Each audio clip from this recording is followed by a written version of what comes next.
First time in a long time, but it seems like just yesterday when we were side by side. Beast mode, no one's blocking our way. These other guys tried it, but them man ain't got the skills of Braden and Davie, brazen and raging, bringing you the thrills and spills. Right here in full gear, about to blow up like TNT. Us man are too sweet, Brady DVP, the BDElite. Right here in full gear, about to blow up like TNT. Us man are too sweet, Brady DVP, the BDElite.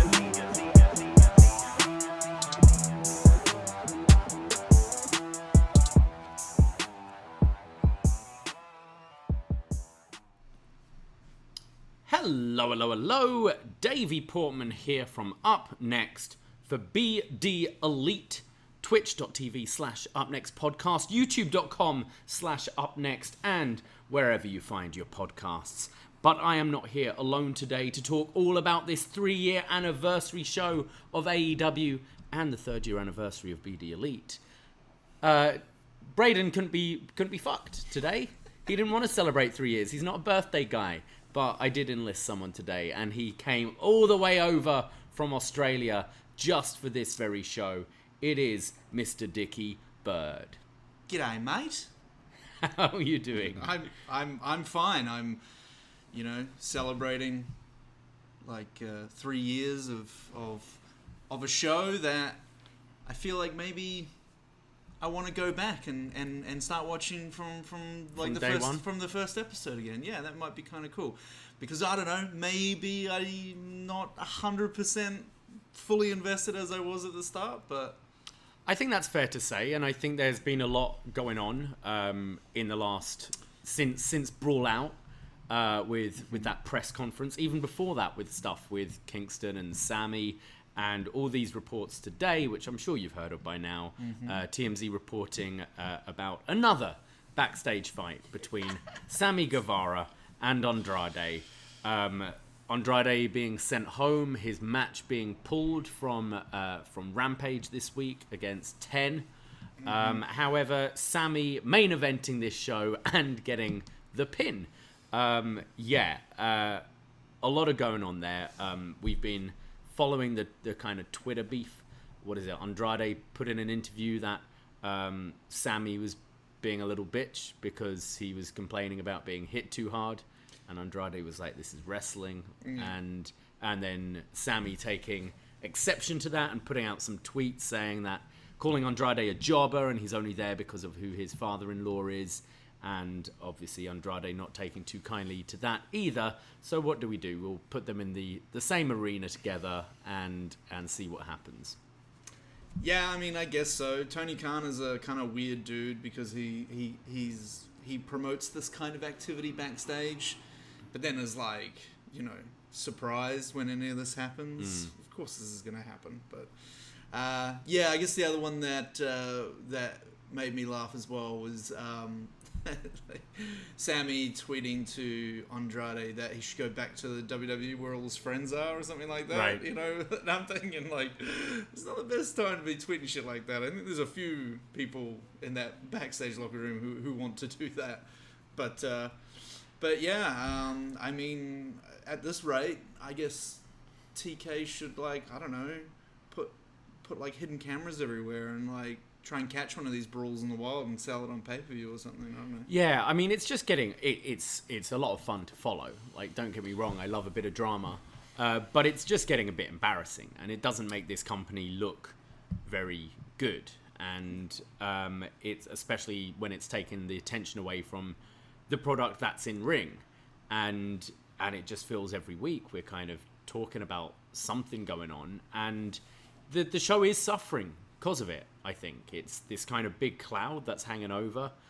You're doing your first big Toronto show next week, which I think we were all kind of anticipating would be some sort of like big deal when it comes here. And you've got your top Canadian star, Kenny Omega, who is sat at home right now. You've got the Young Bucks sat at home right now. Probably Andrade sat at home right now. Obviously CM Punk sat at home right now. And it feels we've had the last few weeks just random people brought in. We've had your Juice Robinsons. You had Brian Cage come in today after over a year's absence, if you're not including that Battle Royal, which I'm trying to just erase from my mind from Grand Slam. It just feels a bit chaotic, and I think the storytelling this year hasn't been great.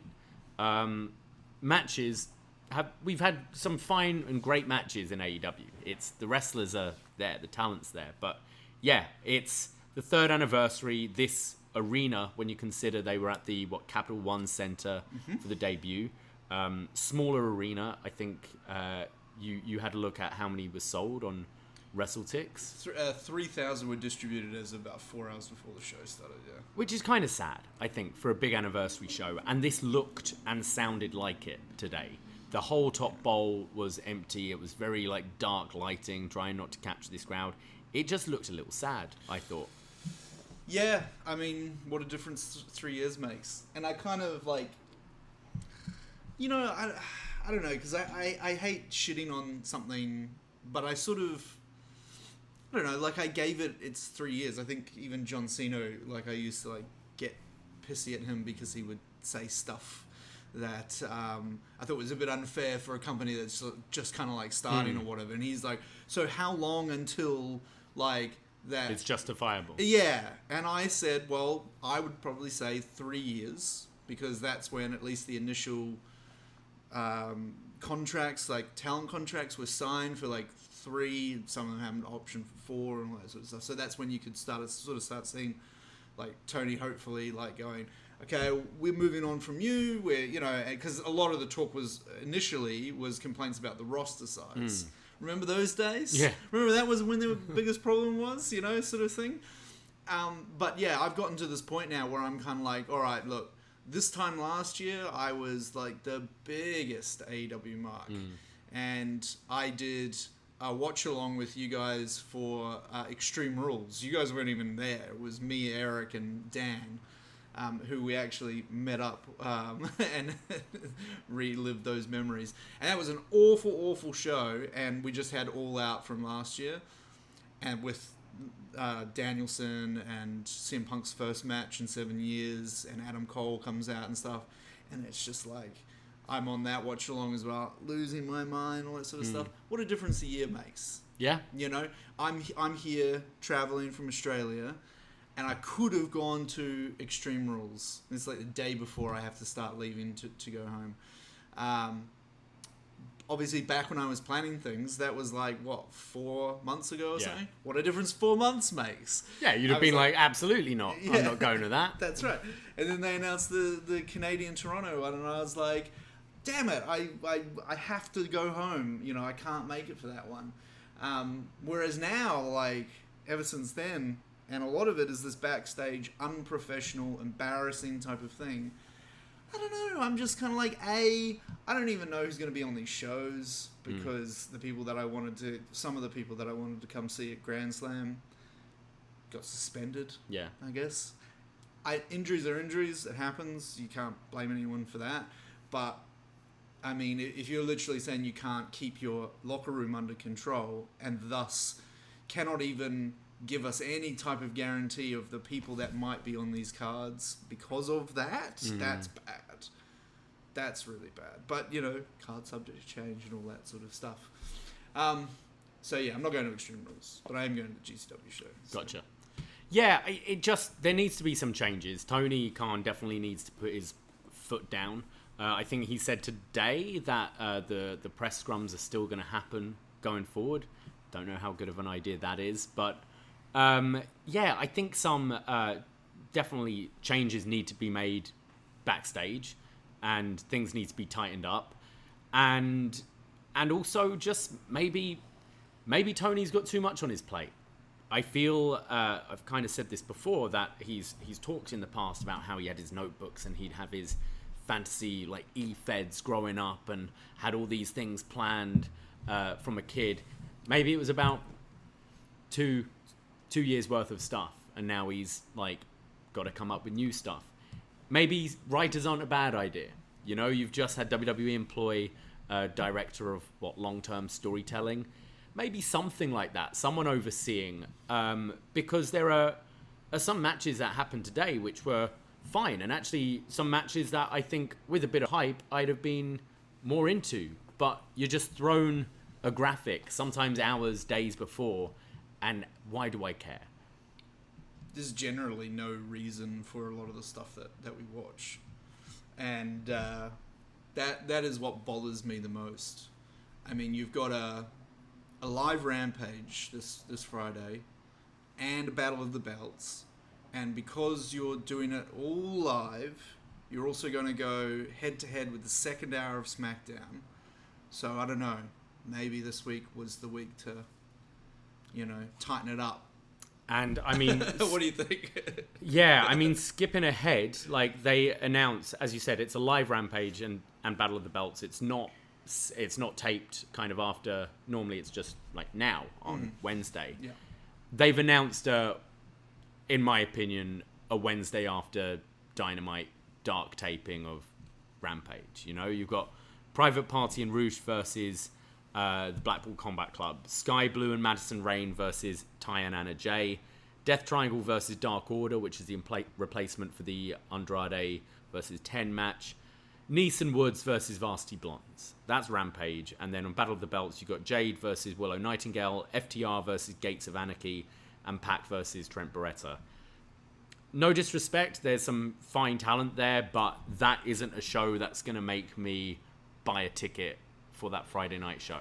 It's so weird, and it's been what he's done with these Battle of the Belts shows. Like, what is the purpose? What's the point of it? I mean, the point is that I guess the titles will be defended, but I mean, like, and again, no disrespect to Trent Beretta, but like, why? Why is I that? just don't understand. Like, yeah. So I don't know, man. Like, and like this Rampage show next week in Toronto, like we don't know anything for that. It's this Toronto show that Dynamite sold out so quickly, and there were all these tickets left for Rampage. Where you think I've thought in the past when like in the UK when Raw and SmackDown are in town, I didn't get tickets for Raw, but I'll go to SmackDown instead.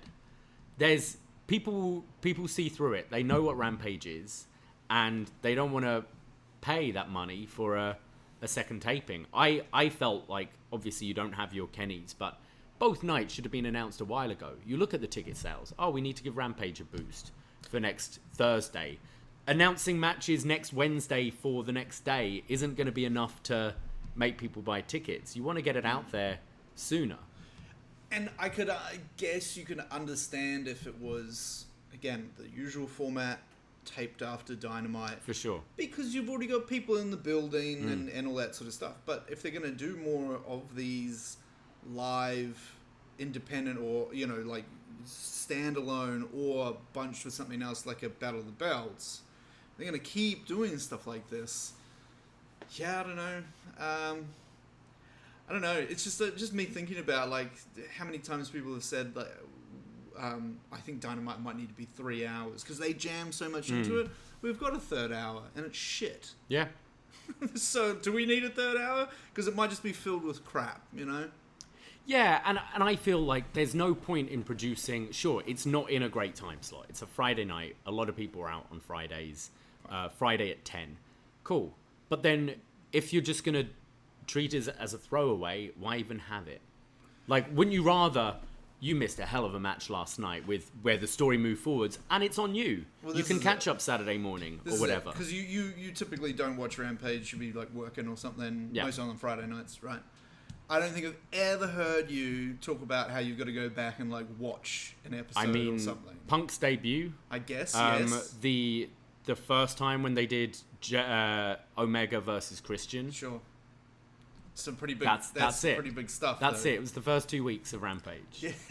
Where I would finish my shift at work and come back and watch it at 3 a.m. Because I think no way I'm doing that for Trent versus Pac, which I'm sure will be a good match. But that's their biggest challenge right now. It's not ratings. It's not. Don't you know what I mean? Like, don't worry about the ratings necessarily because the ratings are a byproduct of people losing interest, and you actually. It takes a very long time to turn that around. I mean, it wasn't too long ago that Raw was doing, 4.5 million, and that was the end of the world, apparently. And ratings-wise, they seem to have done a bit of an uptick, but, like, if you lose people, you lose them. You know what I mean? Yeah. And Tony Khan just seems to be set in his ways. Like, this is the way I want to do things, and I'm not going to change. And that's probably why we saw Sammy in the main event, winning, because that's how it was booked to be, and he was on the show. And but you could have had anyone. You could have had Matt Menard. You could have had Jake Hager. Like, it's one precedent for Andrade, and it seems very odd, and it definitely, I don't know. Sammy's got in a few of these scuffles now. He's the common denominator. Yeah. Yeah. Well, we'll see what happens next week on AEW. Sorry, Ring of Honor. Wait, what show was it tonight? It felt like Ring of Honor for sure. Well, yeah. Let's do a bit of housekeeping before we get into the show. Firstly, I kind of just assumed everyone know who you are, but this is Dickie Bird. He's been responsible for a lot of the lovely graphics and videos you've seen on both Up Next and Post Wrestling, and is just a good friend of the Up Next universe. So thank you for stepping in. Braden's enjoying some concert tonight, I believe. Just pointed at me and said, "You're doing the show." Yep, pretty much. He fucked off. Pretty much. So you've been over for a few weeks. We went to Grand Slam in New York and have been enjoying time here. But yeah, it is this big Toronto show next week, AEW Dynamite next Wednesday, and we've got a lot planned for you. So to start with, Braden and I, with a bunch of your Up Next friends, we got John Cena, we've got Brandon from New Jersey, BDElite, Ginger Ninja Dan, the whole crew are going to be around by the arena, probably going to be at local or Brazen Head Bar having some drinks. So check out our socials, come and join us before the show. But the main event takes place after Dynamite, where you should come and join us at Sneaky D's on College Street. It's for 19 up, so unfortunately if you're under 19 you can't come, but it's going to be a hell of a wrestling party there upstairs at Sneaks. We're going to have wrestling karaoke, we're going to have wrestling prizes given to us by our friends from the Handshaking team. And it's going to be a bunch of wrestling themed drinks, like our brand new Poison Rana cocktail, and just get to hang out with some wrestling fans, have some nachos. It should be a good fun time, and there's absolutely no cover. So just make sure you bring your ID and come and join us at Sneaks after Dynamite next week. Unfortunately, I won't be there, which is very upsetting, because I went to Cheap Shots before Grand Slam with you guys, and best decision ever. Was just sort of loosened up a bit and just had fun. I could only imagine what it would be like to hang out with you guys after Grand Slam. Yeah, it's going to be wild. Yeah. The pre will be nice and tame. We'll get nicely lubricated for the show, but the main event is really afterwards. Wednesday night, 11 p.m. at Sneaky D's till close. Well, very good. Enjoy. Anyone who goes there, I highly recommend it. But I will be back in Australia that day. It'll be tomorrow. It'll be Thursday, won't it, for you? It will be Thursday. Time how it works? Man, I've spent the last couple of years like really understanding like what time it is here in Australia and what time is it in like North America, sort of thing. And as soon as I got over here, I couldn't do it backwards. So right. I had zero idea. Like before on the couch, I was like, "Oh, my mum texted me before. I should text back. Oh, it's quite late." I'm like, "It's quite late here. It is 10 o'clock in the morning over there." Yeah. Oh, I should know time. That. But I should know this. Yeah. And I'm just sitting there just being like, You've adjusted. You've adjusted to the North American like clock. all you guys to me. Yeah. Oh, sorry, is it 3 o'clock in the morning? It's like, yeah, it is. Well, also, you just slept at random times anyway as well. So how this is true. And even since I've been here, I think I've been mostly on the Australian time zone anyway, thanks to you and Braden. I'm sorry. Ah. Well, as we mentioned yesterday, things have slightly changed at the Patreon. You can now sign up any day, and you will only be charged 30 days from then. So you don't have to sign up at the first of the month. But it is the beginning of the month, and it is the best time to sign up because we've just announced a hot new schedule for October. We've kicked things off with an episode of Was Next, looking at the November 6th, 2013 edition of NXT, headlined by Luke Harper versus Cassius Ohno. And we're just coming up to the anniversary of Luke Harper, Brody Lee's final match, as mentioned on Dynamite tonight. We just recorded a great show with Karen Peterson looking at the best matches from Io Shirai in Stardom. We recorded this, Braden and I, earlier today with Karen. Really fun show. Look at the Patreon and the Facebook group because we put up the links to all these matches. Definite hidden gems if you haven't really dived into the whole Stardom world. Some really great matches there. Io versus Meiko Satomura, Io versus Kairi, Io versus Iwatani. Some really good stuff there. So go and check that out. That'll be dropping this weekend. Along with our review of Hocus Pocus 2, the long-awaited sequel to the Witches film with Sarah Jessica Parker, Bette Midler. This was a lot of fun to talk about. Camp as a Rose tents, like a whole lot of fun. This one. Are you intending on watching this one, Dickie? I am. Yeah, no, I love the first one. And I was like, oh great, it comes out like on my birthday. I have had zero time to do anything like of leisure here. Really, I've watched a few baseball games, I suppose, but on my list of things when I get home. Yeah. We've got some other movie reviews coming up as well, with an Up Yours with Howie Nishi. We'll be going back to Karate Kid Part 3, as I think Cobra Kai Season 5 has just finished on Netflix. We've been going through every Karate Kid film with Howie. But then we get super spooky with our Halloween Havoc 97 review, in time for Halloween Havoc 2022 with NXT. We've got The Omen coming out, where we have a special guest, Bash Ortega from the Horror Press, is going to be joining us to talk all about the classic 1976 demon, devil, son film, The Omen. And then rounding things off at the end of the month with a review of Jurassic Park and our Halloween tradition, reviewing Halloween. This year we're at Halloween 5, The Revenge of Michael Myers. A lot of stuff there to look forward to. So patreon.com/upnext, only $5 for the month. So I don't watch the Halloween films. But like, what's the deal? Like, you review one once a year, and then what happens when they end? They're never going to end. Yeah, I know. Isn't the one that out at the moment called Halloween Ends? Halloween Ends has just come out. Okay. So we've got. So that's not the end, though. So we've got 5. We're on 5 this year. Yeah. Then it goes 6.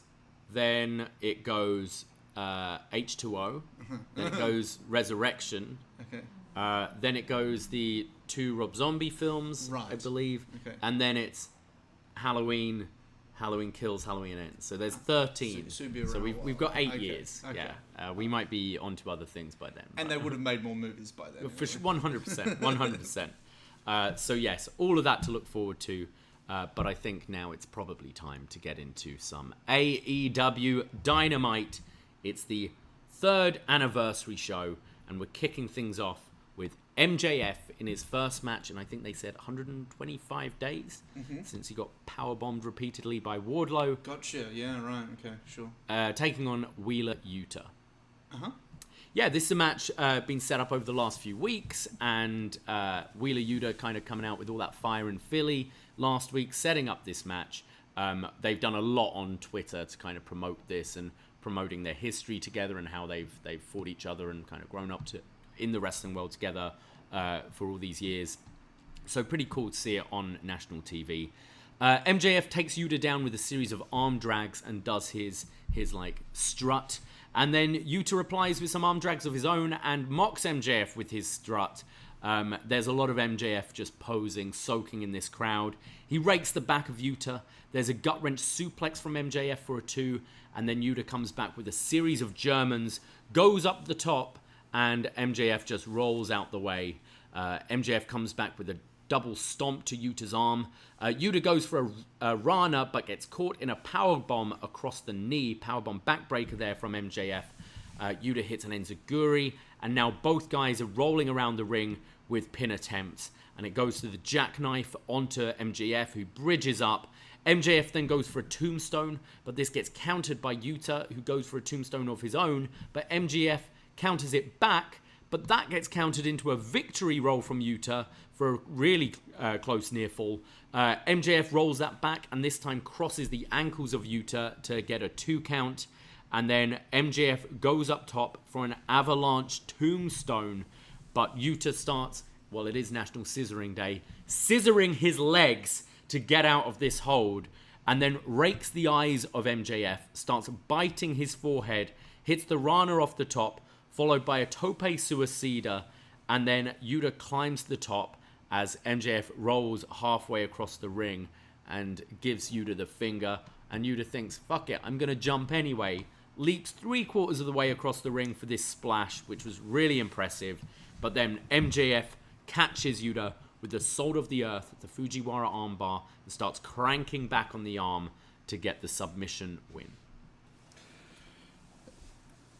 I was surprised that this match went on first, but then I kind of think about it, I'm like, it's pretty smart, because they did a very good job. You know, I thought, you mentioned how many days since MJF wrestled. I actually thought this was the first match Wheeler Yuta has wrestled in a long time that's made him feel like Wheeler Yuta. I don't know what it was, but when he went to Best of the Super Juniors in Japan earlier in the year, like I kind of felt like he looked a little, like he got a little exposed. Right. You know, there were some people, and I don't know whether it was like he was just trying to like take it easy or didn't want to hurt anyone, because he's like, for the first time ever, you know, wrestling for New Japan and all this sort of stuff. I have no idea. But he looked a little soft in there against some Japanese guys who are just like hard killing everyone. And since then, and also like since the John Moxley stuff, like he's needed something like this, I think, this match. And I think he's like the perfect person that MJF can beat clean as a fiddle as well. Like that was the other thing. There was no Dynamite ring bullshit and all this sort of stuff. Very much trying to build him. It's actually kind of similar what happened in the women's match as well, where if you want to build somebody, doesn't matter if they're a good guy or a bad guy, you know, just let them go in and get an impressive, no cheating, no bullshit win, you know. And I'm glad they went this route with MJF here when they knew they had that Dynamite ring and always rely on that sort of thing. So overall, I actually thought this was a great match. It kind of took me a while to kind of get into it, but they knew what they were doing, and yeah, it's one of those things, like, I didn't know that they really had history of it. Did they wrestle in MLW or something? I don't know, but... No, I think just the independents and stuff, yeah. All right. They're both Northeast, aren't they? Sure. Like New York and Philly. Yeah, I guess, yeah. So I didn't know they had history, but after watching this, you know, obviously believe it, because they put on a hell of a match. Yeah, really enjoyed this match. I love this kind of style. I'm a big fan of MJF. MJF's wrestling. I kind of know what you mean about Yuta. I feel he kind of had those matches with Danielson and Mox, and then once he got into the Combat Club, it's kind of been, well, he's now back. He's already made almost, and he's a bit of a background player. And I liked his match with Garcia they had in Buffalo, but yeah, this was good, and I want to see. I hope we could see more of Yuta with. Giving him the opportunity to promo a bit more and put him more in singles rather than the tags with the rest of BCC. But that wasn't it. After the match, Yuta turns MJF around and kind of shoves him and offers his hand. He was like, that was a good match. You didn't bullshit. Shake my hand. Shake my hand. And MJF looks like, should I do it? Shouldn't I? And we're thinking he's going to do the classic, put his hand out and then like comb his hair or give him the finger or whatever. And it looks like MJF's going to shake his hand when Lee Moriarty attacks Yuta from behind, and MJF is pissed. He's saying, I didn't tell you to do that. And that's when Stokely Hathaway gets on the apron, eating an apple, and hands MJF his diamond ring as Yuta is being held back by Moriarty. And you think maybe MJF's going to do it. He looks conflicted about the whole thing. When Regal stands up from commentary, puts on his brass knucks and walks down to the ring. And, well, MJF thinks otherwise. But a bit of maybe a slight tease of a babyface MJF here.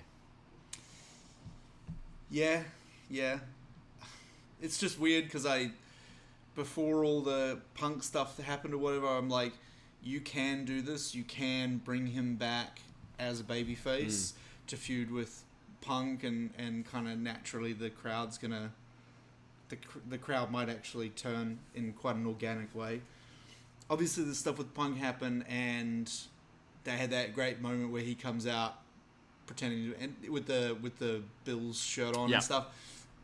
And then you were at that show. Yeah. And then obviously does the fuck all of you kind of thing. All right, which I thought was the right thing to do, because it was kind of like, look, that story is gone. You need to get back to, sort of. So MJF back to being a heel again. But then I'm watching this and I'm like, I don't know if this is gonna work, guys. Like, I don't think, like, turning him babyface is very, very risky, because he's so good at being a heel, right? Are you going to get the same amount of mileage out of him if he's a babyface? I'd say it's not worth trying if he's still hot as a heel. It's like, it is like turning Stone Cold into a heel in the height of his popularity. It's just like, why do you do it? I tend to find it's better when it's, especially heel to babyface, but it's better when someone's like slowing down, or like merch sales or popularity, and it freshens them up.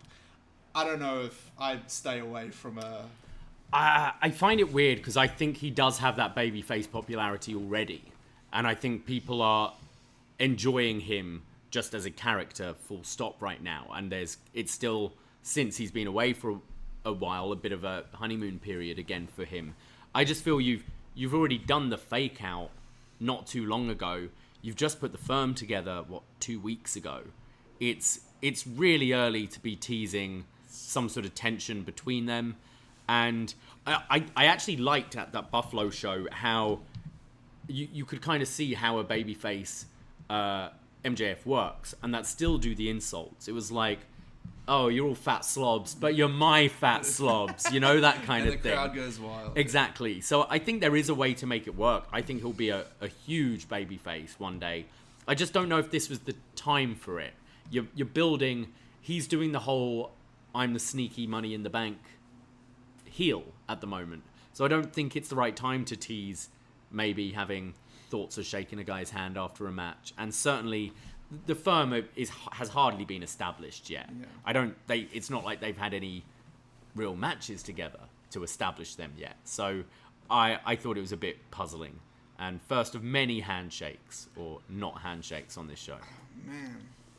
Did I miss something? Was this AEW and ROH presents Dynamite today? Well, I think what they were they just, if it's any kind of ROH wrestler? Because Yuta is Yuta's not a ROH champion, is he? So there was nothing to do with ROH with this match. Absolutely no reason. And even the TNT title match, okay, fine, you can say it's because Brian Cage is a Ring of Honor wrestler, but I don't know if that's ever really been explained. We've not had the Code of Honor really. We've seen it with the ROH matches on AEW, but with the ROH title, where the title is on the line, sort of thing. But yeah, I mean, yeah. But I got Yuta's intention here, because they do have that history, and it was a hell of a match. Sure. So, and it fits his character to go for it. But it was the fact that MJF even entertained it. I was like, nah.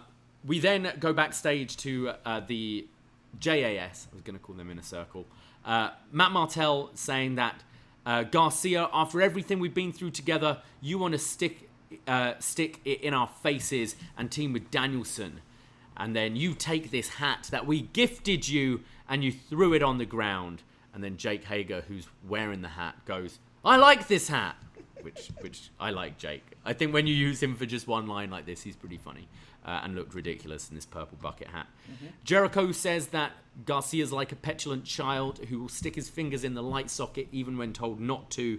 And we taught him everything he knows in sports entertainment. And Shivani's like, you mean cheating? And he says, well, you say tomato, I say tomato.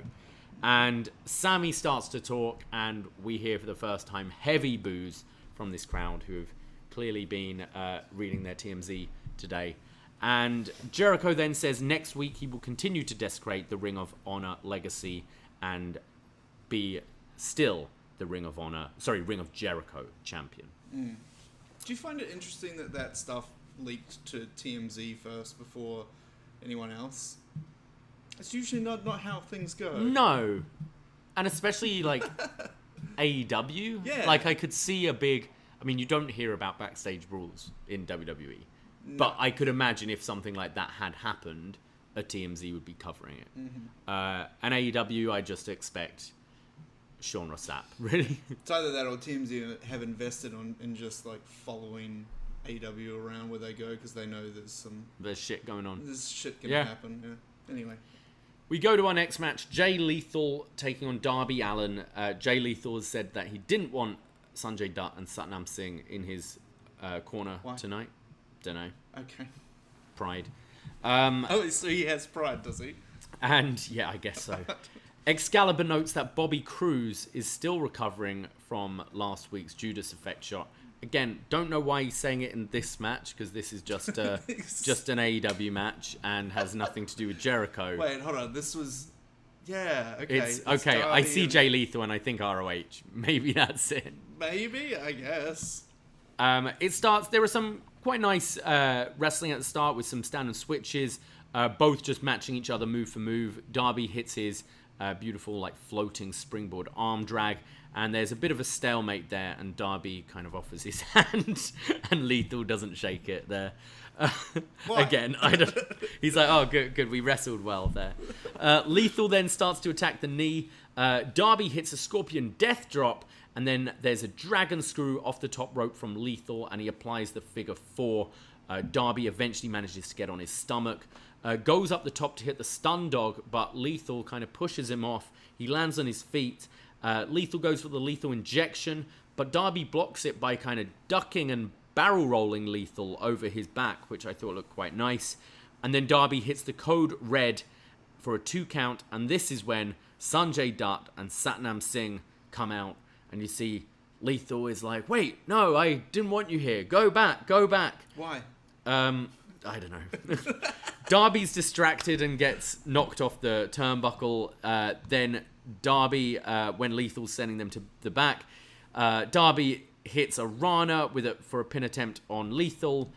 There's pin attempts going back and forth, and then Darby locks in the Last Supper to trap Lethal and pin him here. And after the match, Darby goes to shake his hand, and Lethal looks all confused. I don't know. What do I do with this hand? Do I shake it? Oh, and he's looking at his boys at the... Don't you shake that hand? And Jay Lethal shakes the hand. What the fuck? It was the same thing. Yeah, it was. It was a kind of similar style match as the first, with the pins back and forth, and not a bad match. I don't really get why this was on here. I don't get the sudden Lethal trying to go out there on his own. Well, is this a babyface turn? So I don't know what happened. Like, I'd love to know if there was like just some fucking screw up where like they were gonna do this handshake spot and then someone said no, I don't want to do that, and so they're like, oh, we'll give it to Darby and Jay Lethal for no reason, and then they changed their minds back and went, oh no, we are gonna do that, and then two people came and two matches had that exact same thing, but also it makes sense for the MJF and Yuta thing. Yeah, there's something that you can make some sense. Like when I said why, you at least were able to say, well, Northeast Wrestling and all that sort of stuff. With these guys, no idea. And we watched a little bit of Rampage on Friday before we went out, but I don't know. Was there something? This was set up on Dynamite last week. Oh, it was? In just one of those random video packages where Sanjay is just talking at the screen. Sure, but like the split up. But then I have no idea where this potential split up's coming from, and then also, like, I'm not a fan of these guys. They're pretty much turn off the TV for me. Yeah. But I don't really see who it serves splitting them either. It's certainly like Satnam Singh's not ready to be on his own. It's true. And so I don't see an act of Sanjay Dutt with just Satnam Singh really working. So to take Lethal away from the group, kind of, why? Also, weren't we getting Wardlow versus Satnam Singh? Weren't we like really going towards that? Did that already happen? No, it didn't. it became Lethal. But but even then, like, and I completely understood why. But I guess I think he's just not ready, and they're like, okay, let's not go with that. He can go sit somewhere with Mel. Just remember her. Yeah. Imagine being hired for a job and being like, all right, but you're gonna need to shave all your hair off. Okay, I'll do it. Actually, we're dropping that angle now. Sorry, what the fuck? Yeah, you can be on our YouTube show sometimes. Actually, just go home. We're done with you. Can I grow my hair back? No, just in case we need you for something. Please keep it shaved. Yeah. We go backstage to Prince Nana with the Brian Cage and the Gates of Agony. This is the embassy, apparently. They're back. The embassy, they're back. Okay. They're back. Sorry, I'm just trying to remember. It's not a comeback; it's an arrival. Yes, because Brian for Cage. Some people who've been watching AEW have never seen Brian Cage before. So they say that they're going for all the titles. Cage is going to go for the TNT title. The Gates of Agony are coming for the tag titles. Brian Cage says it's not a comeback, but an arrival. He calls himself a Wolverine and says, "Who better than Cage?" Still nobody. I actually thought we've shat on Cage's promos a lot before. This was kind of like pre-taped and edited, but I thought he sounded a lot better than I remember him in the past. I've never had a problem with his promos and stuff. I thought he sounded great and looked great. He's obviously had a lot of time to spend at the gym, so I thought he sounded good here. He looks well. And that takes us to our TNT Championship match. Wardlow taking on Brian Cage. Now, this is something where this sounds cool. Like, I'm a fan of both guys. Big lads wrestling, a bit of a hoss fight. Mm-hmm. Brian Cage has been off TV for so long. Yep. If you don't watch the ROH pay-per-views, which I would imagine a lot don't. No. The only thing you'd have seen was blink and you miss him at Grand Slam in the Battle Royal. Why couldn't we have set this up? Why couldn't we have had a big Brian Cage return? Like, at the end of one of Wardlow's matches? Like, a beatdown, a squaring off. I think this was just in a graphic yesterday, came up, and you're like, oh, Brian Cage is back. Yeah. Bizarre, because I was actually kind of, oh, that sounds kind of cool, but you've completely told me that not even giving a return for Brian Cage, that he's no one to care about. No, I completely agree. I also... I remember... Because I don't want to be one of these people that, like, recites, like, dirt sheets and stuff. But I feel like he's done an interview. Brian Cage has done an interview. And has said that Tony told him the reason that he's not booked on any shows is because he doesn't want him to be beaten. So he doesn't want him to go up against Wardlow and stuff because then he would have to eat the pin.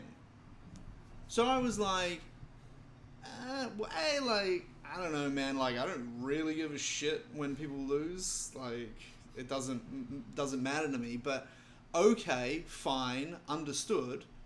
And what happens here? He just comes back, no story, no build, no nothing, and just loses to Wardlow. I can imagine, like, the bar I work at being like, hey, boss, why haven't I got any shifts this week? You're just too good at your job. You're just too good. I couldn't possibly have you work and show everyone up. Like, what the fuck? Just, it's fictional. It's all good. You can lose a match. And people have to lose matches. Yeah. So, like, it's like he's being booked as a main eventer who is never in the main event of a show that he is never on. And it's like, what? Whatever, man. But here he is. So this is definitely big lads wrestling. There's some spears in the corner from Cage. Wardlow comes back with his shoulder tackles, but neither guy has gone down yet. Real hoss fight. And then Wardlow hits a Hurricane Rana onto Cage, which is really impressive for his size. But Cage decides not to be outdone, hits a Hurricane Rana of his own, then goes for the 619 and gets caught by Wardlow in the World's Strongest Slam.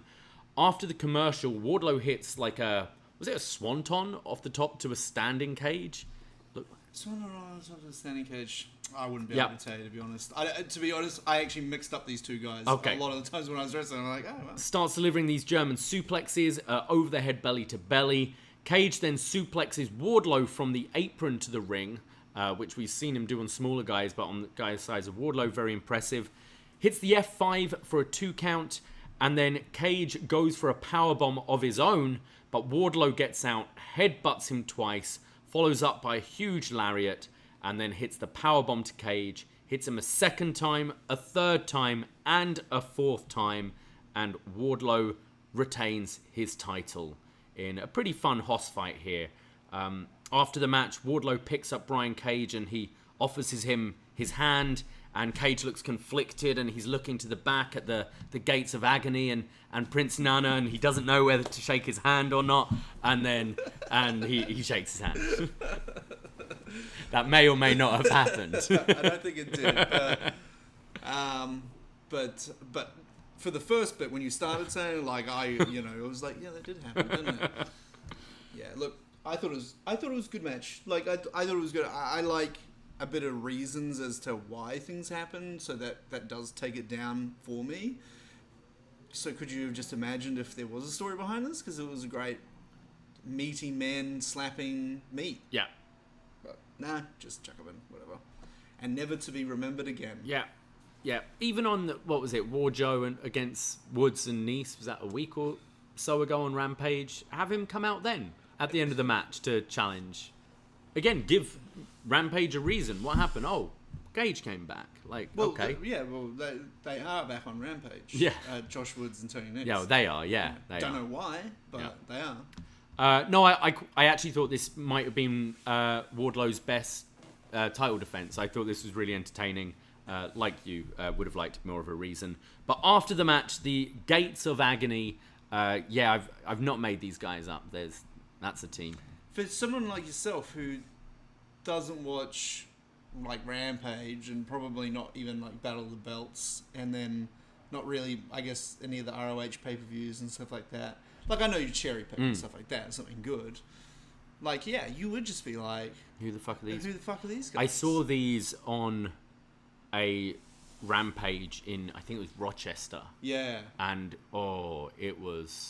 it killed the crowd. What crowd was left for it? But, yeah, so they're beating down Wardlow, and that's when Samoa Joe comes out for the save, but they're still outnumbered, and then FTR's music hits to a great pop there as they come and clear house. So I guess we'll be getting some multi-man coming up, which I feel... FTR are going to get booked for a wrestling match on television?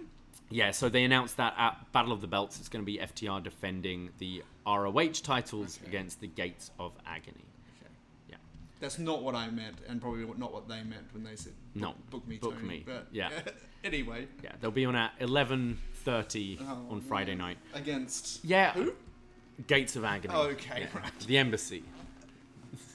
Are they part of the Gates of Agony? I think they're the gates to the Embassy. Okay, gotcha. Yeah, and it hurts. It's agony. And just having Wardlow, I don't get why right now we're having Wardlow in a team with Joe when both are singles champions. And I feel there was a time when we had a lot of tag teams in this company. I don't feel we need to be making... No, they don't. Like, initially I thought it was kind of like what New Japan sort of does between like big title defenses. They still have the champions out, but it's always multi-man tags and stuff like that. Yeah. So that some poor bastard has to take the pinfall and they don't, sort of thing.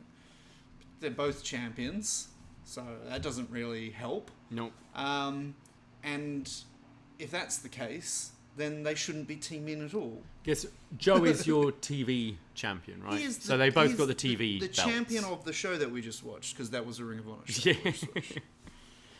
Yeah. We see Britt Baker earlier today. She's saying that she feels morally obligated to answer the question everyone's been asking. Saraya will not be wrestling in AEW. The doctors have not medically cleared her, so let's make it my house now. And as the segment ends, Excalibur ends it by saying, I don't know who these doctors are. So still we're like, well, sorry, is she? Yeah. Is she cleared? So I said, so what did we say when we said this? That was kind of like, they're hedging their bets. You said hedging their bets. I said that it's going to lead to her like making it clear that she's cleared to wrestle at the end of this match, kind of thing. So we did get one of those things, but initially it's kind of strange. Like why?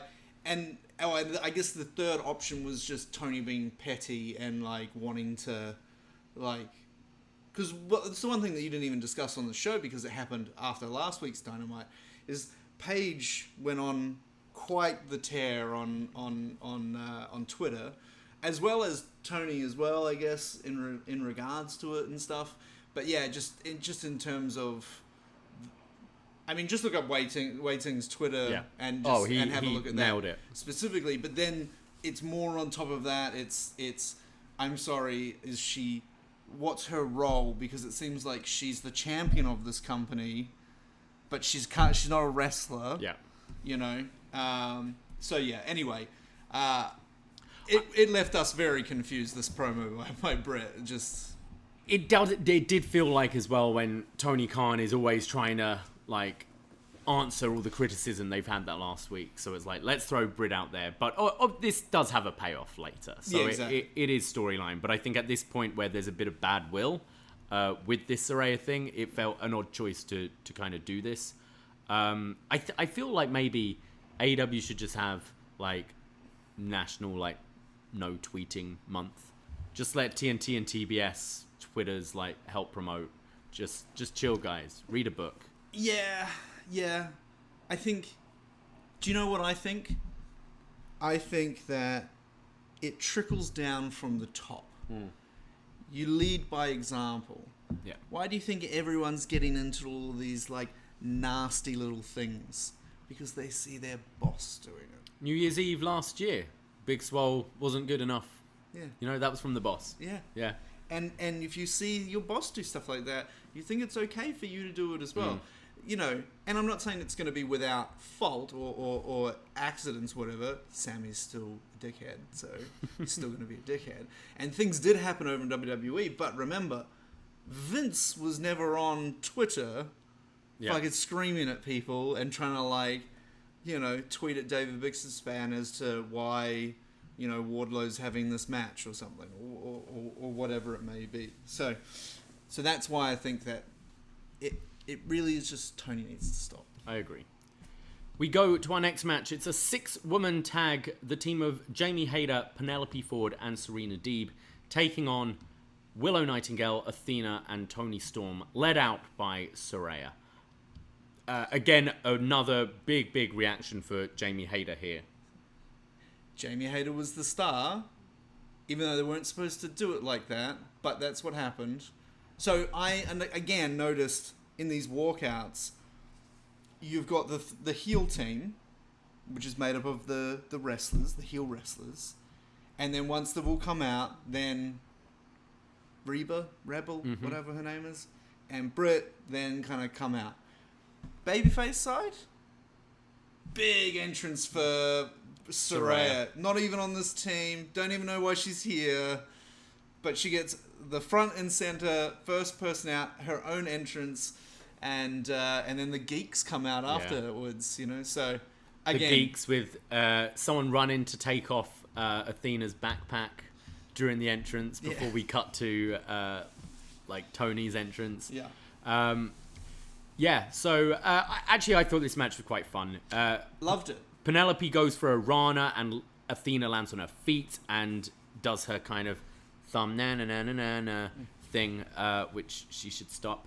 Penelope then goes for a like her handspring back elbow in the corner. Tony comes in with her running hip attack in the corner. Serena comes in, and also I noticed the heel side, especially Jamie, obviously, but Serena was getting a lot of Deeb chants here. They seemed a lot more over than these baby faces, which, considering that both Athena and Tony and Saraya are like kind of big names from WWE. I thought it was interesting that it was Serena and Jamie getting all the cheers here. And I think that goes back to kind of last week's segment. Said they're not treated like stars. They seem a bit like geeks. Serena has some sort of leg submission to Storm as she's got the legs trapped and then does the suplex to Athena at the same time, kind of snapping the legs. Nightingale then comes in with some clotheslines and a spine buster for a 2, and this is where on the outside Rebel grabs the crutch, but Saraya pulls it off of her. She's all fired up. She throws it on the ground. Back in the ring, there's Willow who catches, I think was it Deeb with the inside cradle, and then hits the pounce, which looked great, followed by a spear from Deeb, and then Penelope does this back arch, like a Matrix escape, and then leaps up from this back arch into a cutter, which looked pretty cool, and then goes for a handspring, but Willow drop kicks her to the stomach and delivers the Doctor Bomb on Penelope Ford for the 1-2-3. I thought it was great, and this is one of those cases where I think if you do trios, you can kind of put a combination of people together, because it's typically not, except for like the higher ranked teams, there's no ranking system anymore. Apart from them, you don't really have that many trios sort of thing. So you can make it a good guy versus bad guy. Hey, I need some partners for this match. You want to just team up with me, and that's okay, But I thought any problems with this match, I thought Paige Saraya was kind of my whole issue with what happened last week and throughout the week and stuff like that. That would have been my only issue with it, because the match itself I thought was pretty good. Probably one of the better women's matches on AEW Dynamite for quite some time. Yeah, I thought it was really fun. Doing the six women style, it means there's never really a dead point in the match. It's just constant flow and movement. I actually thought Penelope Ford's improved quite a lot. I thought she showed some quite impressive stuff here. And I think sometimes someone like her is maybe better suited in a tag or these kind of situations, because what I've always found with her, it's the kind of stuff in between the moves where it's you get a little lost or it doesn't have that flow. Whereas come in, do some cool cartwheels and handsprings and that Matrix escape and then get out of there. I thought she looked great. Jamie, they need to, otherwise they risk losing it. But I'm worried because they were about to. Right? She didn't even, and she didn't seem featured in this match. Like it was, the finish was Willow getting the big win and a title shot at Battle of the Belts. So Jamie didn't seem too featured either. But I thought this was a pretty entertaining match here. After the match, Saraya gets in the ring to celebrate with the baby faces. She's raising their hands when Britt Baker gets into Saraya's face and tries to shake her hand, and Saraya's looking all conflicted. Saraya then answers maybe what we've been asking. She smacks Britt in the face. Britt smacks her back. They start brawling. Everyone's brawling. And then it's left with Rebel in the middle of the ring, and Saraya kicks her in the face. And I think it was Tony said something like, oh, well, not much ring rust there. So it felt like this was hammering it home. Saraya's cleared. Yeah. So building to Britt versus Saraya, which I think will be great and good thing to do, like while you've got your champion stories going on, hopefully. Yeah. I don't think this needs the title. I think Britt's a good kind of big starter for Saraya to go against first. Just don't like how they've got here so far. Yeah. When CM Punk came in, I just don't think they overthought it too much.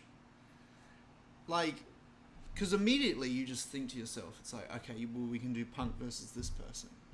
Oh, Punk versus Danielson, and all the people that you want to tick off, and that would sound so cool. And Paige is kind of on his level, where you could just do big super matches with Paige, Saraya in the pay-per-views. The problem is they just overthought the whole thing. Like, she's there because she's the best, and well, there's someone in this company who's got to figure out whose house it is. By the way, that's all I would say. But she's just here. She's the best. It's her house, and she wants to face the best. But had to get into this whole like evolution thing, and it's like, yeah, it feels it's very strange because if she has been cleared, which you would assume after doing physicality today, and yes, the assumption is she is. Yep. Just last week, you do the debut, and then last week, you cut a promo, I am here to wrestle, and fuck you, Britt Baker. And you're like, all right, awesome. Like, I love Paige. Haven't seen her wrestle for 5 years. Let's go. No, but instead she has to slag off her former employer for never doing anything for women's wrestling, which I thought, again, has its place, but now is not a good time to be bringing that up.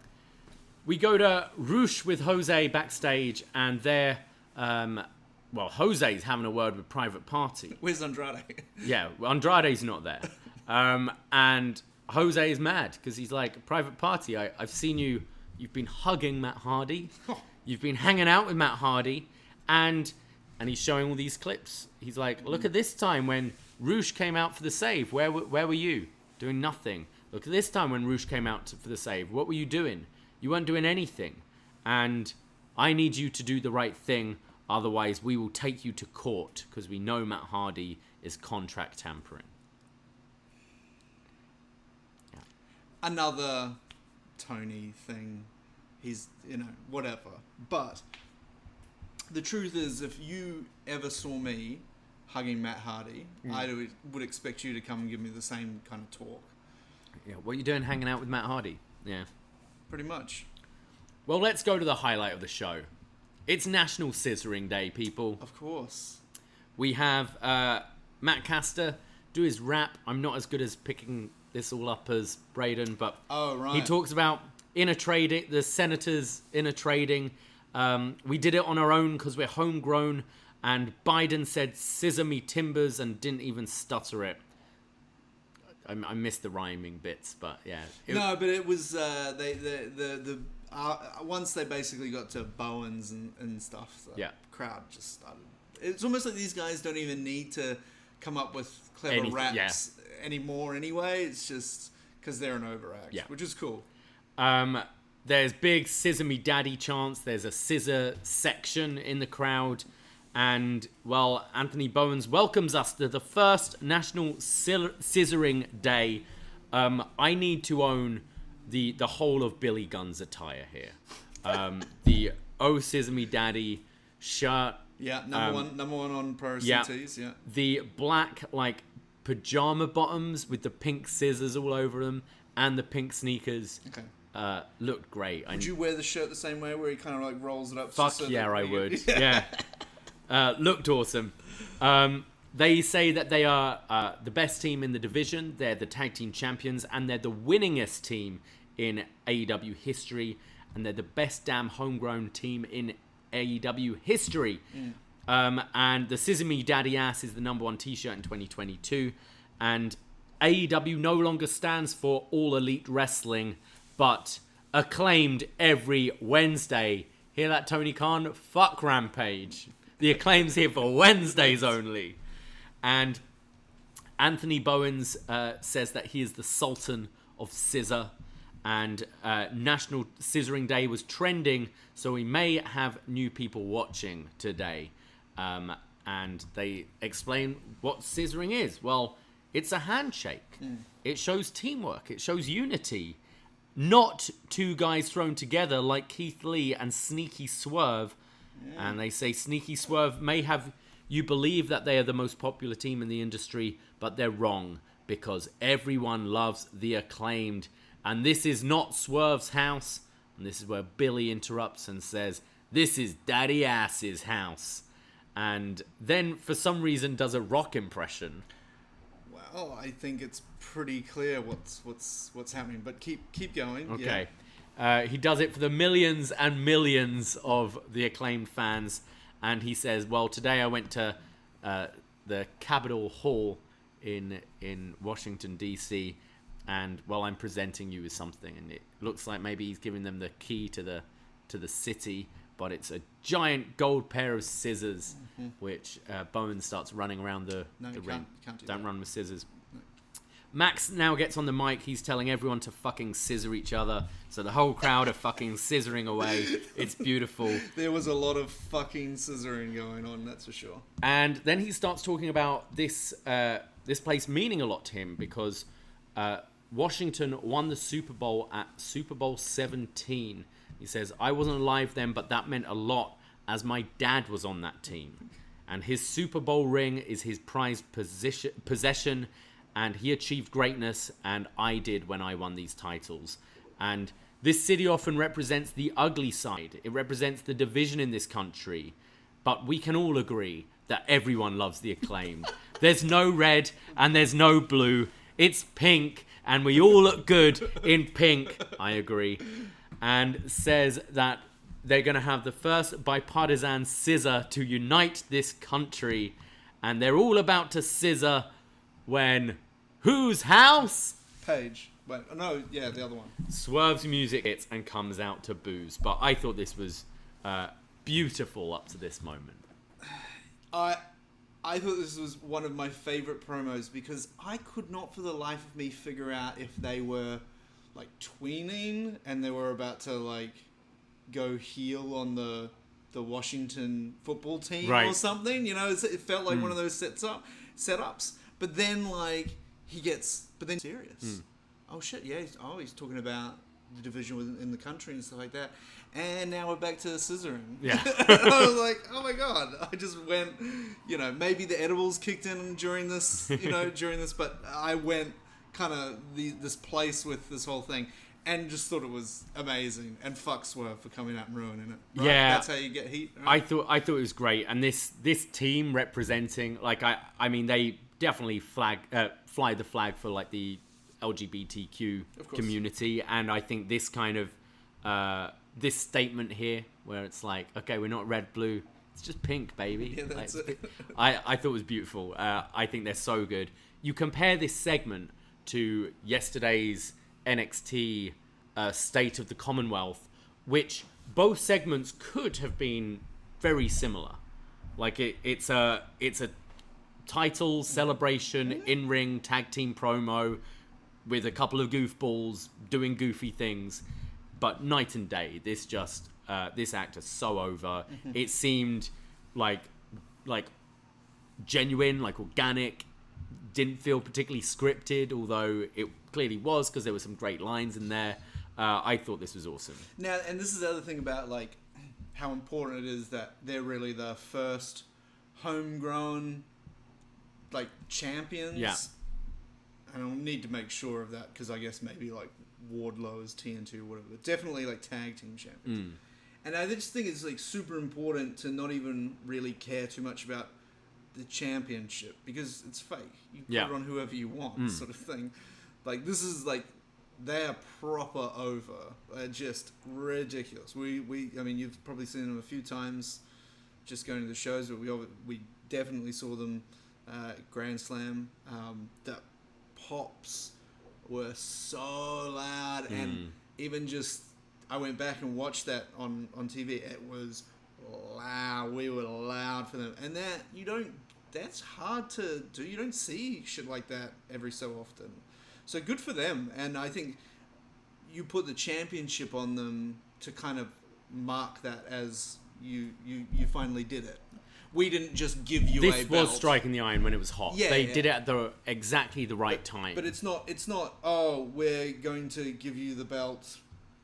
It's like the belt means something in this case, which means that they made it and they got there themselves, not some rich guy, on a notebook at a Jaguars game said, okay, you can have it now, sort of thing. So yeah, they earned it, and this is incredible. I think as well, I think going to different cities that they haven't visited much, this act's going to keep hot, because everyone's going to... What was the first thing we did at Grand Slam? All of us didn't discuss, shall we all get Scissor Me Daddy shirts? No. there's a merch stand. We all went there. We just bought one. Yeah. And you see this crowd. They're all in it. They've all got their scissors. They all want a scissor. They all want to chant that chant. You go to Chicago every week, this dies. Like, the novelty wears off. Whereas everyone, what do they want to do? You want to sing Judas and you want a scissor. So right. Going to these different markets, you can keep this act hot for a while as long as they continue to deliver, which I believe they will. But yeah, fuck Swerve. He comes out, he starts insulting Billy Gunn. I think he made a comment about his like suspensions from WWE and stuff. Maybe not a good time to talk about suspensions. No, it's not a good time to talk about any bad things. Bad stuff. This should just be like happy wrestling company yes. now. No one's got a problem with anybody. It's all... Maybe that's why there were so many handshakes on today's fucking show. So he says... he asked the crowd, these are your role models? These are your champions? Well, if it weren't for Billy, we would still be champs. And you might as well put the titles on Billy Gunn. And so Swerve then basically challenges Billy Gunn to a match in Toronto, which wasn't on my your bingo card, no. But fuck it, I'll take it. I mean, sure. Billy Gunn versus Swerve Strickland, sure. And then Swerve says, Rock beats scissors every day. Who does? The Rock. So Rock's coming to Toronto. He is technically Canadian as well. He will actually be doing something with the Black Adam premiere here or something's on the same night as either Dynamite or Rampage. He's coming to Rampage? Could you imagine? And they don't advertise We're getting The Rock versus Danhausen on Rampage. They don't advertise it either. Do you hear what happened last night? No, what? The Rock's on Rampage. The movie? Yeah, I've seen it. Yeah, he's great in that film. Yeah, but no, they wouldn't. They would never believe you that it was. Yeah, but this segment was great. I almost feel, because we were joking about all the handshakes on this fucking show. Open with this match. It's National Scissoring Day, and the rule is today everyone has to scissor after their match. So you change it, and you get conflicted MJF. Like, am I going to scissor Wheeler? Like, why? It's there for you. Sure. I mean, that would have made more sense than handshakes, to be honest. But it's not over, because then Mark Sterling comes out for some reason, and says, I've been saying for months that Swerve is a jerk, and then goes, and paper covers Rock, pal. And as he's got his contract and puts it over the rock that Swerve just carries around with him for some reason.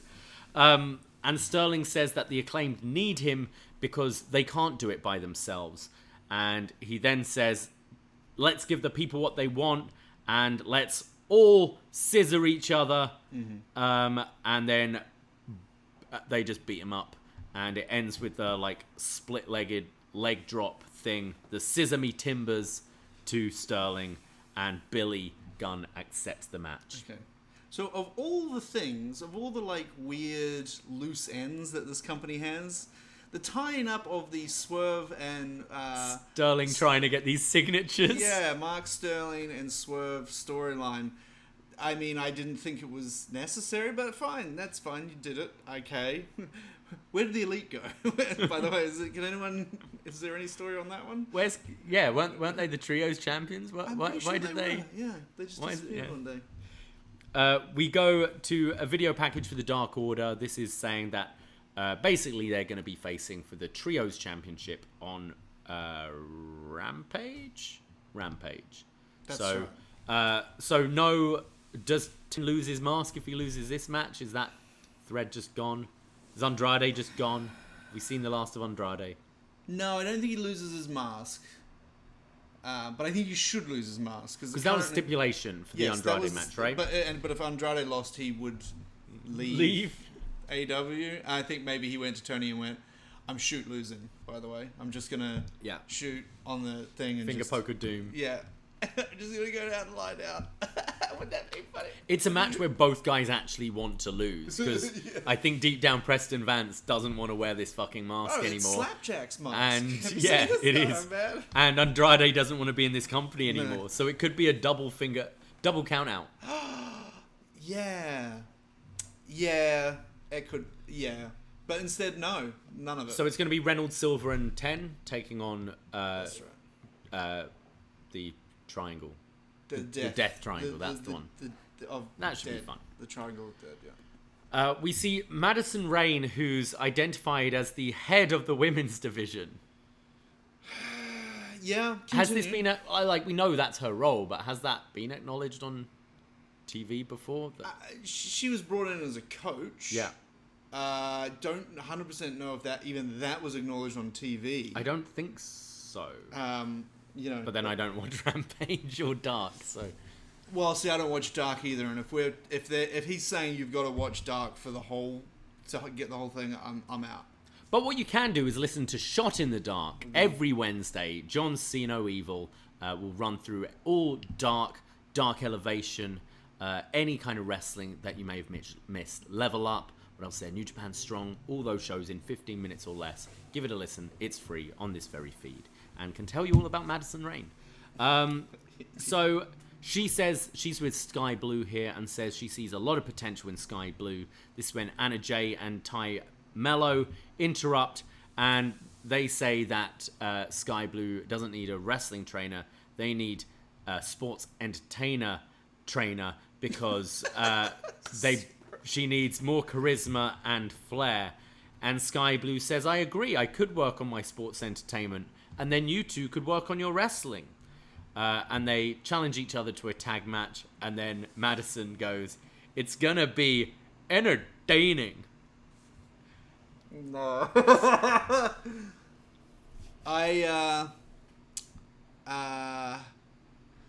Yeah. Again, this is kind of like a why sort of thing. If it was, again, if this was I swear, if this was a trios, it would make more sense. Because you have people who don't necessarily sort of thing. But because it's a tag team with two people in a faction and then two kind of just people hanging out backstage, I don't know, man. I just these throwaway things are just funny to me. But Madison Rayne doing the Daddy Magic impersonation, I mean that's great shit. I think she's my Jay Lethal of the women's division. Just why? Yeah, I mean, at least he wasn't, as far as we know, was a press release went out to say this is our new coach. Yeah. Jay Lethal. Madison, I don't know. I never watched enough Impact, but I just kind of assumed that if somebody She's fine. She's retired 5 times. Yeah, okay. Yeah. But I also just assumed, and as bad as it sounds, if you've just been in Impact pretty much the whole time, then you probably, It felt like she got her flowers in that Mae Young Classic when WWE brought her in for that. And but she's fine. And I mean, the 6-woman tag was good today, so she was involved with that. I don't know, but I can't say I'm too interested in her as a character on TV. No. But Sky Blue is one that, I don't know, need to give her more stuff. So Sure. if it means teaming with her, whatever, I don't know. We go to our next match. Roosh taking on Hangman Adam Page, really to just get Hangman some big mo before his title match in a couple of weeks. Roosh makes his entrance. He's struggling to get his pants off. They're the stripper tearaway pants. He's struggling to get them off. And then he's a bit mad, so when he takes his mask off, he just throws it and just bounces off Jose's head behind him. Pretty funny entrance here. The match starts. They're trading forearms. Hangman goes for the buckshot, but Roosh just rolls back and does his tranquilo pose. And then Jose's grabbing at the ankle of Hangman, so Roosh runs in and just smacks him in the head. Roosh then, as Aubrey's distracted about something, Roosh starts whipping him with the cables of the cameras and starts strangling him with it. Hangman comes back with a fall-away slam, a slingshot plancher to the floor, and then catches Roosh midair and hits this big Death Valley driver. Hangman then catches a powerbomb and puts it into a jackknife for a 2 count, and then goes for the buckshot again, but it's blocked. There's a straight jacket pile driver from Roosh, which looked really nasty here. I hope Hangman's okay from this. Yeah, I don't know what it is that with a lot of these pile drivers that I've seen, but the guys taking it, they always like kind of flip out kind of thing. Which I'm like, I think it's much more safer just to be kind of tucked in there and stuff like that. Regal says you should turn your head, doesn't he? He keeps saying that on commentary. It's like that doesn't sound right to me. We now notice Roosh is bleeding from the nose. Roosh then goes for the Bull's horns, but eats a lariat, followed by the buckshot lariat for the win for Hangman Page. Pretty entertaining match. Yeah. Actually, it's quite funny because, not that I finished watching this with a bad taste in my mouth or whatever, but I do have criticisms of today's show, and I felt like they're probably a bit louder than what is clearly like a show that's had pretty good wrestling in it, and the next match as well was pretty good. Yeah, there wasn't anything wrong with the wrestling, but it is definitely that storytelling. It's everything around the wrestling. It's lost that thing where I must watch this show immediately. Like it has been. I've got to watch this show because I don't want to miss what's happening. It's really, if you were to ask me what were the developments of tonight's show, what are we building to right now? Hangman Mox, I guess. Handshakes as well. A lot more handshakes. Yeah. That's really all I'd get from it. But there wasn't really much direction moving forwards. No. But the wrestling was fine. After the match, Private Party comes out, and because they were told to beat up Hangman, and they're like, oh, do we do it? But Mox comes out and kind of scares them off, grabs the microphone, gets in Hangman's face, and he says, I've been waiting for this for 3 years. 3 years of watching you and studying you because I knew this was coming. 3 years of us circling each other. Between us, we've beaten everyone there is to beat except for each other. And in 2 weeks at my home arena, and he's like, yeah, literally my home arena. I used to smoke and drink under the bridge right outside. In 13 days, there will be one last man standing in AEW, and I'm going to break your face and choke you until you turn blue because you are in the way of me being the one and only true face of AEW and the world champion, the best in the world. He says, I have all the respect for your abilities, talent, and admire you as a person. But when that bell rings, I don't have respect for anything. And Hangman and Mox goes to leave. Hangman says, well, if you've waited this long, where the hell are you going right now? Let's do it. And Mox comes in and says, you're a sweet kid, but like a lot of the kids here, your stupid fucking mouth gets you in trouble.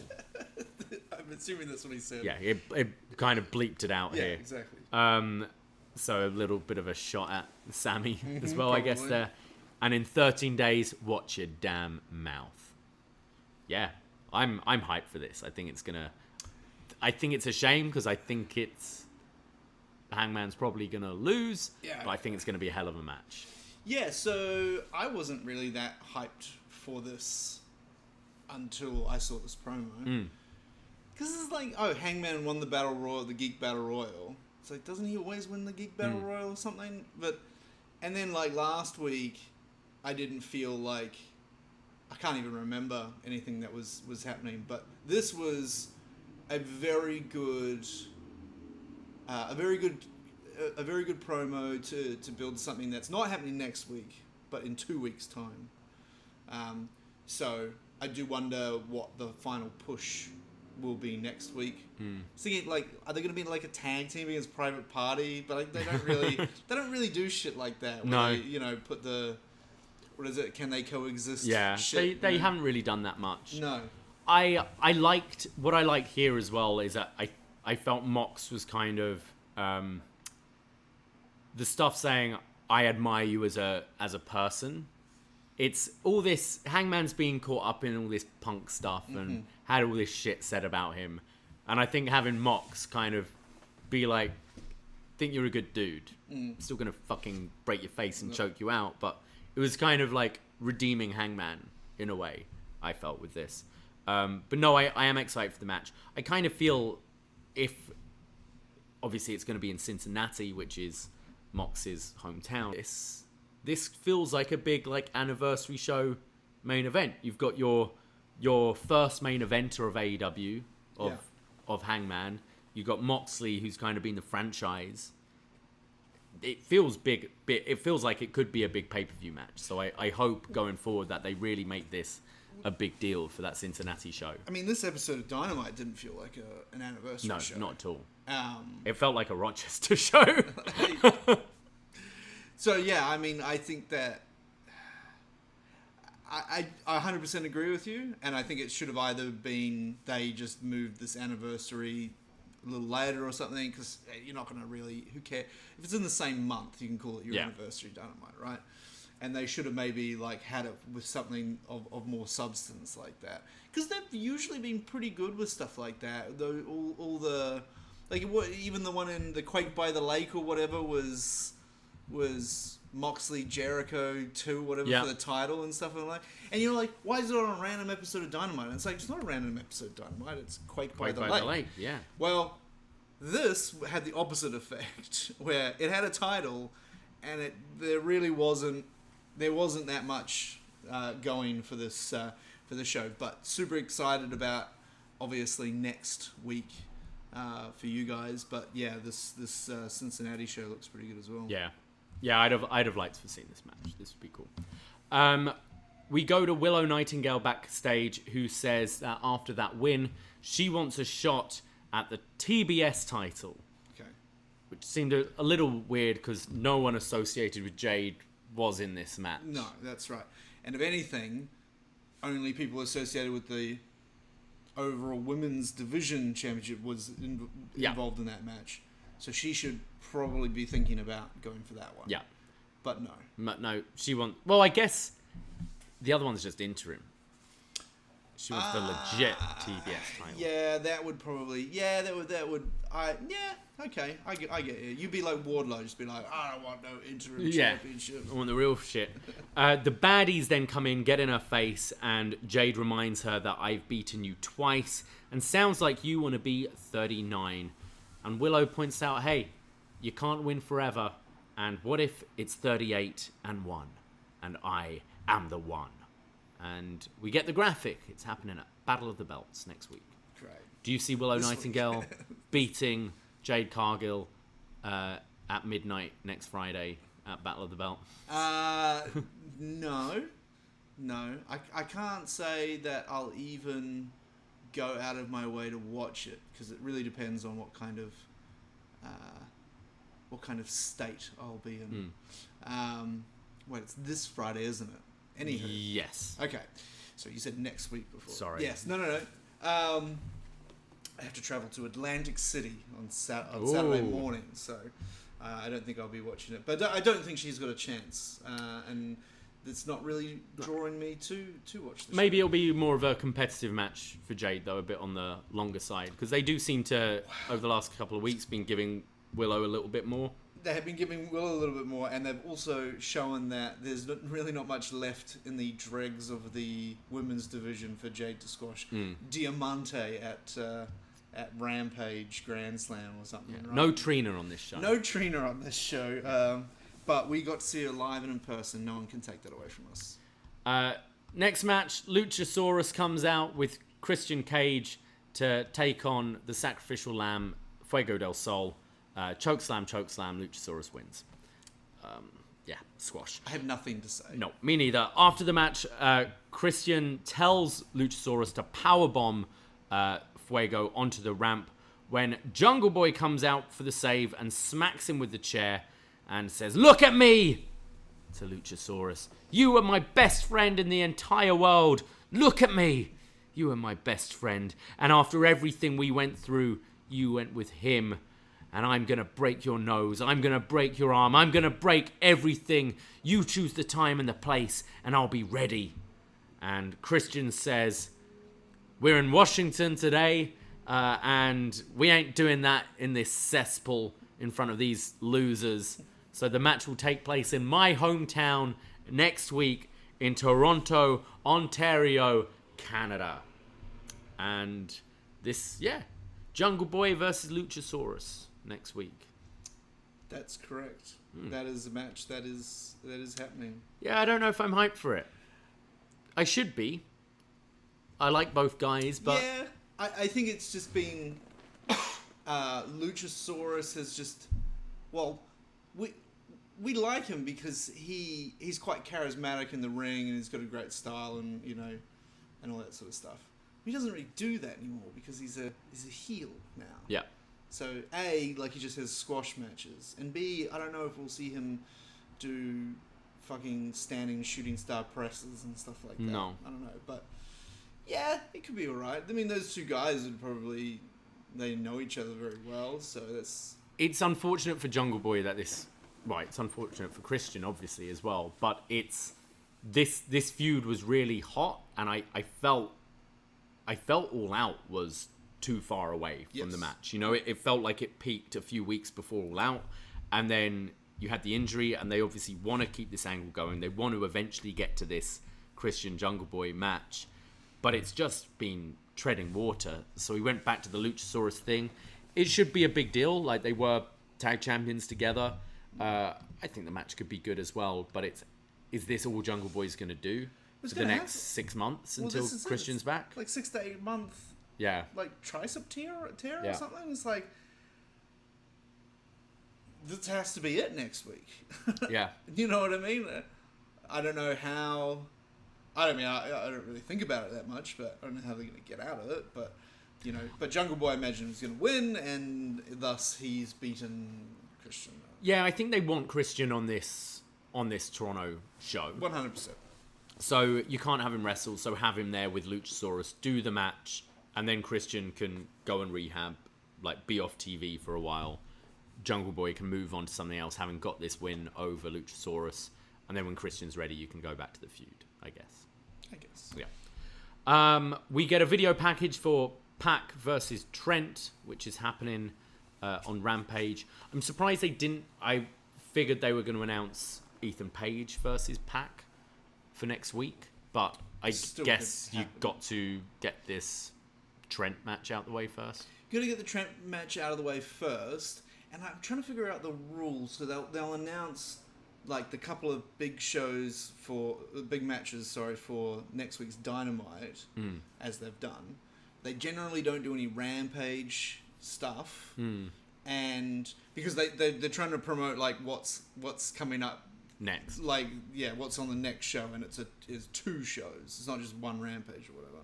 So I just felt like they were trying to focus on that, and haven't really.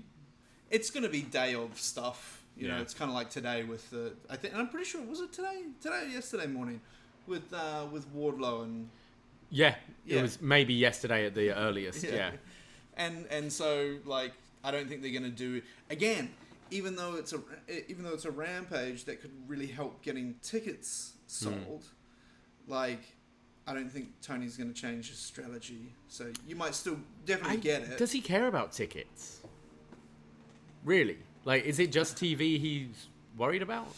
Well, yes, but I suppose yeah. But I mean, that Coca-Cola Coliseum is like, and I haven't looked up the latest numbers, but what? It's 6,000 capacity or so. Yeah, 6 or 7. Yeah. There's still loads of tickets left for Rampage. Yeah, for Rampage. So it's like, I don't know, man. Like that could be bad if your television product, if it's leaking through into your television product. But I agree that it's probably not financially what he cares too much about, unless it's $1 million. $1 million. Thanks for coming to Dynamite. Well, let's go to our main event. It's Chris Jericho and Sammy Guevara from the Jericho Appreciation Society taking on Daniel Garcia and Bryan Danielson.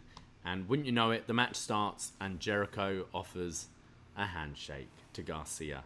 And I think he did shake his hand. Now, at least this is between 2 Ring of Honor champions. Yes. So at least we can go, okay, it makes sense. But for the 3rd straight week in a row, the Ring of Honor champion has headlined AEW Dynamite, haven't they? That's right.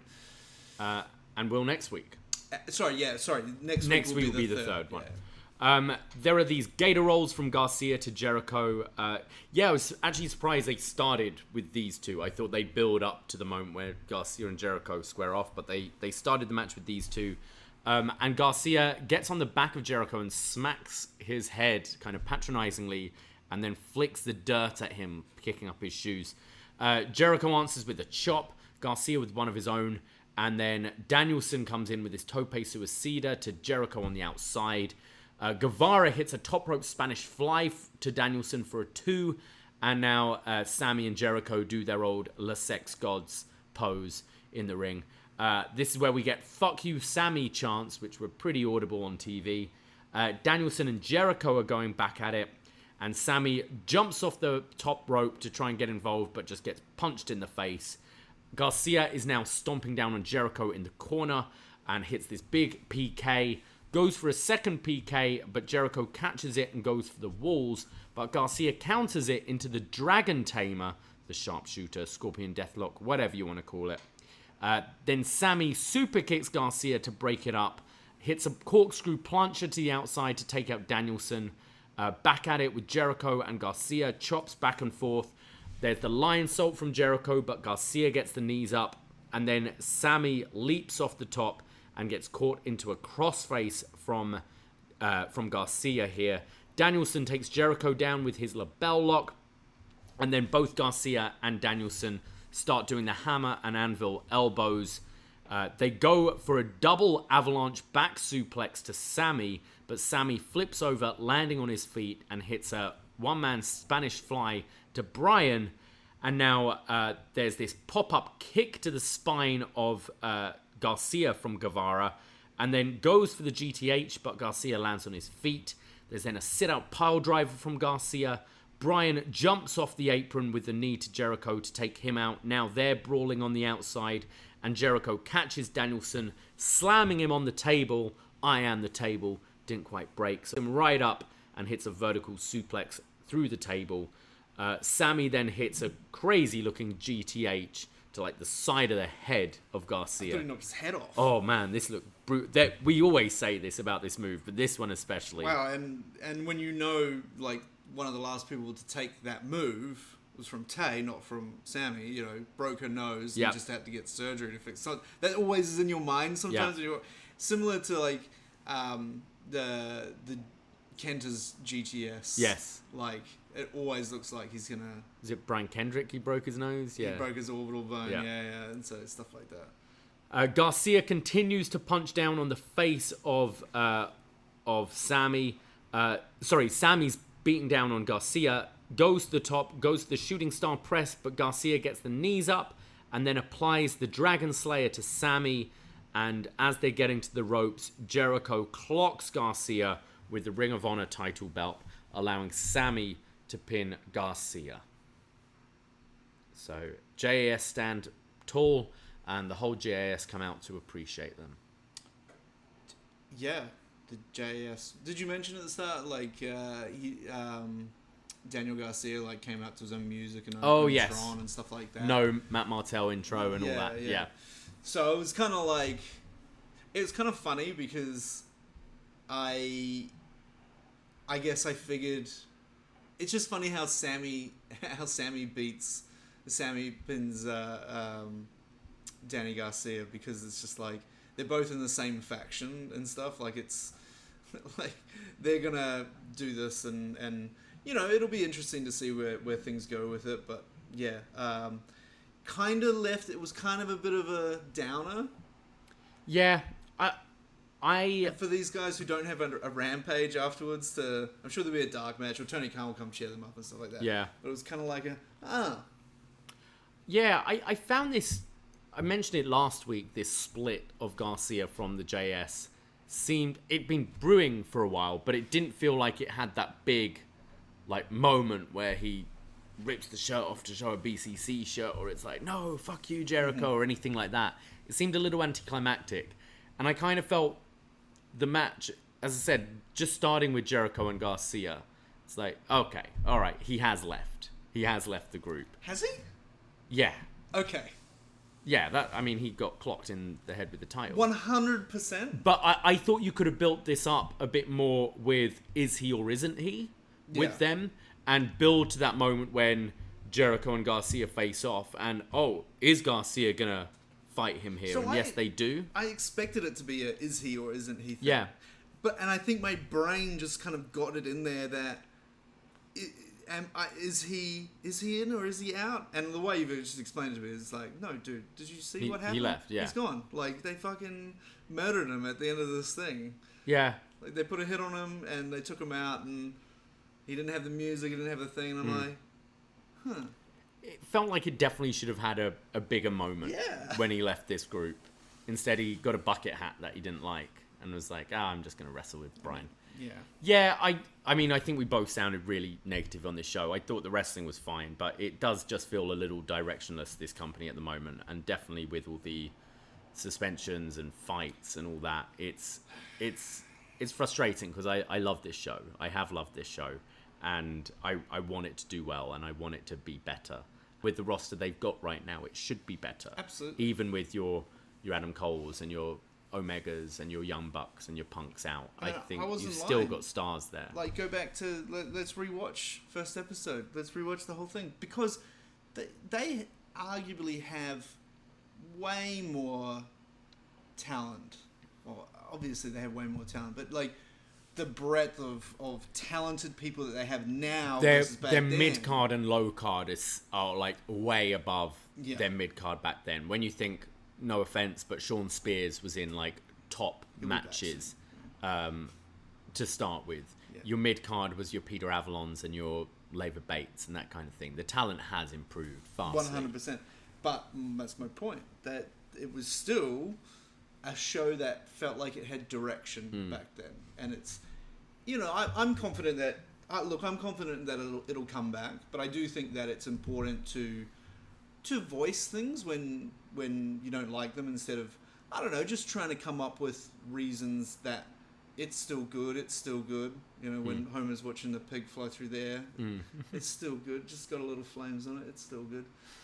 But I think it's important to kind of voice these things in hope that, you want your wrestling company to listen to you. This is one of the biggest frustrations we have with WWE, is they never listen. And Tony Khan does seem to look at the criticisms. He definitely looks at it. We know that because he replies to them on Twitter, right? But whether he actually puts any of it into action, or whether he just like flat out would disagree with somebody, as we've sort of seen him do at like press conferences and stuff, when they're just like, oh, da-da-da, and he's like, I don't agree with that at all. I got so much money. Fucking bullshit. I'm not going to sit here and take this shit anymore. So I don't know where I was going with it. It's just, I do love this show. Don't get me wrong. I flew all the way half around the world to go to Grand Slam. Yeah. But, we got to tidy up the house now. Yeah. And just get that Ring of Honor deal done, so Ring of Honor can just go somewhere else, because there was too much. Should be another show. There was too much this week. Again, I said to you as we're watching it, shouldn't the AEW anniversary show be maybe headlined with not maybe a championship match, but with the AEW champion, not with the champion of another promotion? Maybe. Yeah. Seems a bit odd. Well, that in itself is also kind of directionless. And, just take nothing to do with AEW, but it's like, what are we doing with this Ring of Honor thing? Just give it to Freddie Prinze Jr. Give it to Freddie Prinze Jr. I mean, his wife, still a babe. So, anyway. All right. Well, that's our thoughts from these two moaning myrtles this week, but we will not be doing a BDElite next Wednesday, because we will be at Dynamite, followed by the Sneaky D's AEW Dynamite after party. Even if you don't have tickets to the show, come and join us at Sneaks from 11. They do honestly have the best nachos in town. We aren't just saying that. We're not paid by them or anything. We've been saying that for years. And you can attest to that now. Absolutely, 100% agree. Yes. It'll be fun. Wrestling karaoke, wrestling themed drinks, good food, prizes, giveaways, all of that. Come hang out. We'll be doing a BDElite, giving our account, our live experience on the Thursday during the day. So look out for that. Possibly won't be going live for that one. But if we do, you can follow us on the socials at Up Next Podcast and the Facebook Up Next group. Go follow it if you haven't already. We'll be back to business as usual with NXT up next Tuesday. But that's it for us tonight. We did have an overrun today, so we don't want to go too long. But you can find me at Twitter and Instagram at Davie Portman. And you can find me at Dickie Bird Media on Instagram and Twitter. My trip has almost come to an end, so there probably won't be too many more shenanigans that will be posted on those channels. But are we getting up to shenanigans now? Oh, no, my legs. Oh, my legs. My legs. Well, follow me on the socials to see if Davie and I got up to any shenanigans after the show. So there you go. All right, there you go. That's it. That's all. Take care, my lovelies. Happy scissoring day. Go scissor the next person you see. For us, for everyone. Wear pink. Good night. Ahoy!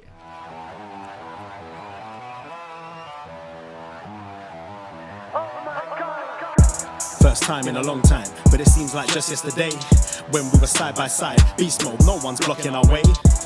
These other guys tried it, but them man ain't got the skills of Braden and Davie, brazen and raging, bringing you the thrills and spills.